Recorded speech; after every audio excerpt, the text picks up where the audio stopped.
गीता में भगवान श्री श्याम सुंदर ने कहा है, कर्मण्यवाधिकारस्ते मा फलेषु कदाचन। व्यक्ति जैसा कर्म करता है मैं उसको वैसा फल देता हूं, अच्छा हो या बुरा।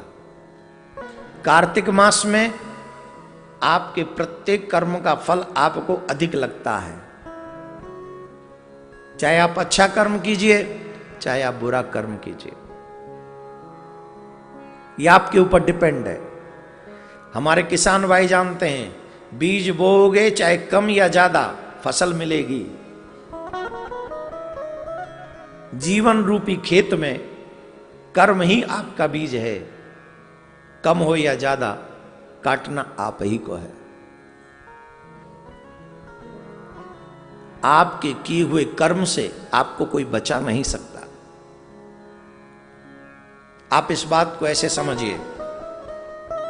इस बात को मैं इसलिए प्रारंभ में समझा रहा हूं कि कार्तिक मास में आप लोग सभी यहां या आस्था पे कहीं भी बैठकर सुन रहे हैं, बड़े सावधानी पूर्वक अपने कर्म को समझें और आगे करें।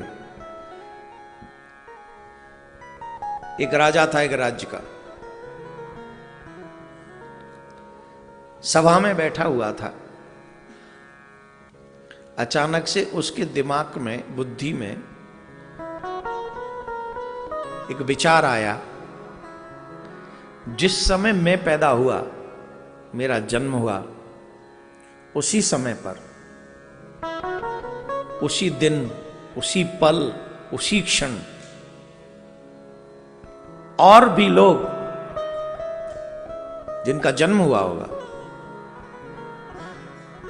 और भी तो इस राज्य में लोग जन्म लिए होंगे उसी समय, उसी दिन, उसी समय में, उसी मुहूर्त में। समय भी वही है, मुहूर्त भी वही है, दिन भी वही है, महीना भी वही है, टाइमिंग भी वही है। अकेला मैं राजा क्यों बना और सब राजा क्यों नहीं है?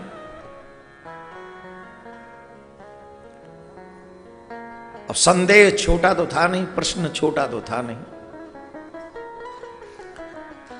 आज उसका सभा में मन नहीं लग रहा था, आज वो परेशान था, आज वो उदास था। राजा अपसेट था, ये प्रश्न उसके मन में घर कर गया था। राजा इस प्रश्न का उत्तर चाहता था, वो जानना चाहता था कि अकेला मैं ही राजा क्यों? वजह क्या है, रीजन क्या है, कारण क्या है?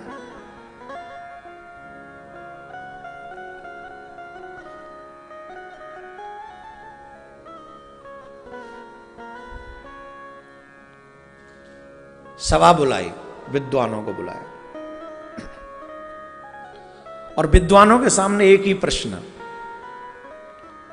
उसी पल में, जिस पल में मेरा जन्म हुआ, उसी पल में और लोगों का भी जन्म हुआ होगा, लेकिन राजा अकेला मैं ही क्यों बना? अब बात शास्त्रों की कह दें या वो कह दें, बात अलग है, लेकिन जिस पे राजा बिलीव करे ऐसी बात, ऐसा उदाहरण प्रस्तुत करना है। सब असमर्थ थे, किसी ने भी जवाब नहीं दिया।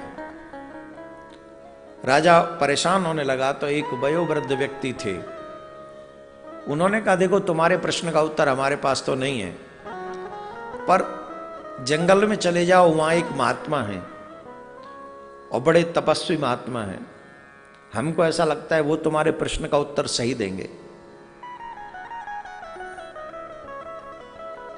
अब राजा को सुबह होने की प्रतीक्षा होने लगी कि मुझे सुबह जाना ही, जंगल वन में जाना है और वन में जाके महात्मा जी से मिलना है। तो राजा ने सबसे कह दिया कि सुबह हम चलेंगे। बोले ठीक, चलना है। सब तैयार हुए, सुबह हुआ, राजा स्नान इत्यादि करके निकल गए कुछ मंत्रियों के साथ में। और जब मंत्रियों के साथ में वो निकले, कुछ देर बाद वन में पहुंचे और जब वन में जाकर उन्होंने देखा एक महात्मा बैठे हुए हैं, दर्शन किए, बड़ा प्रसन्न हुआ। पर एक अद्भुत घटना घट रही है वहां, बड़ी विचित्र घटना घट रही है। क्या? बोले जिस महात्मा के पास में वो गए हैं वो आग के अंगारे खा रहे हैं, आग के अंगारे खा रहे हैं। महात्मा तपस्वी हैं और अंगारे खा रहे हैं, मतलब आग खा रहे हैं। बात समझ से परे थी, पर भी फिर भी कर क्या सकते थे।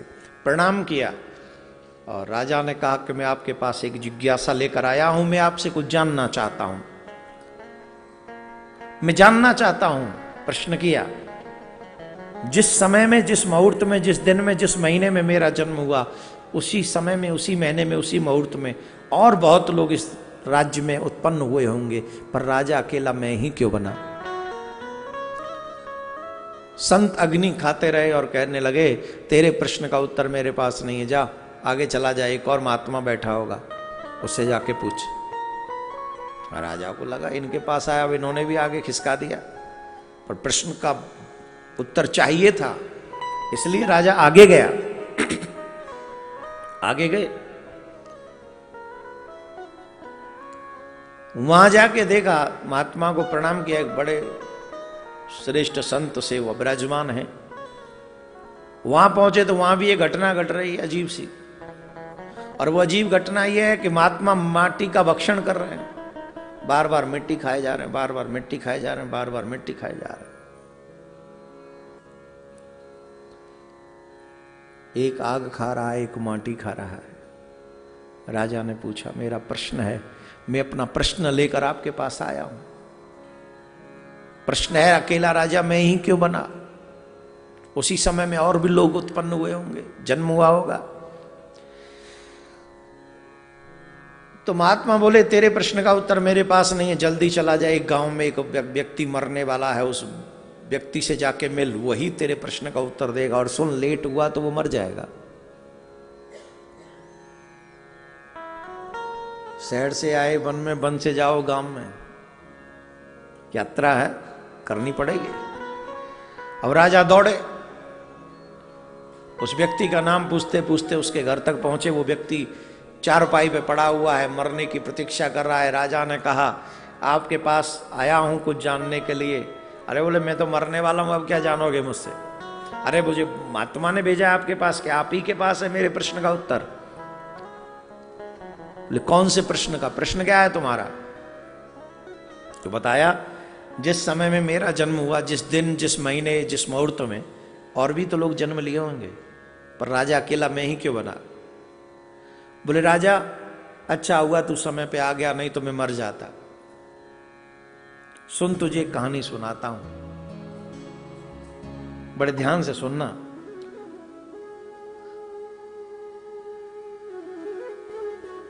कुछ समय पहले 4 भाई थे, विपत्ति काल था, और विपत्ति काल में वो जंगल में रहा करते थे।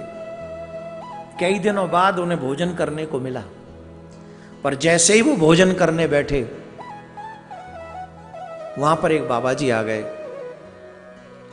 तो बाबा जी ने कहा कि हमें बड़ी जोर से भूख लग रही है, कुछ भोजन हमें करने को दे दो। तो एक व्यक्ति ने कहा, तुझे अगर दे देंगे तो मैं क्या अंगारे खाऊंगा, मैं क्या आग खाऊंगा?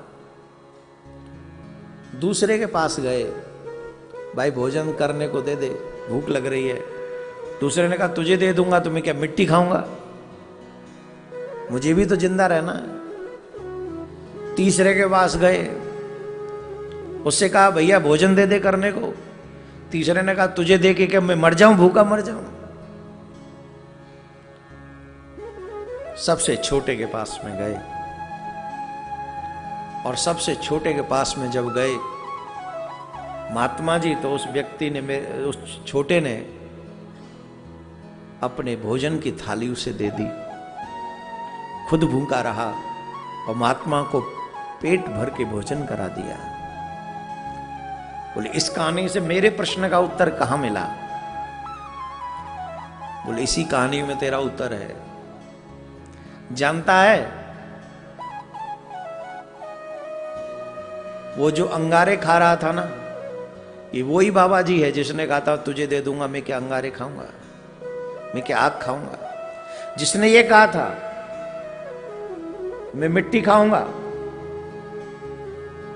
वही व्यक्ति मर के बाबा जी बना पर खा मिट्टी रहा है।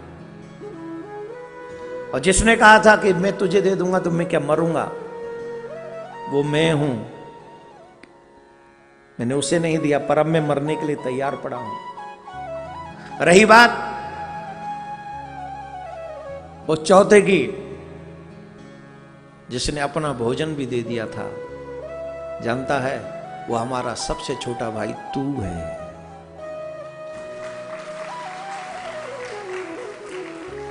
हम तीनों ने नहीं दिया था, लेकिन हमारा जो सबसे छोटा भाई है वो तू है। तूने ही अपनी भोजन की थाली उस महात्मा को दे दी और उसका फलस्वरूप ये है, उस कर्म का फल ये है कि आज तू राजा है।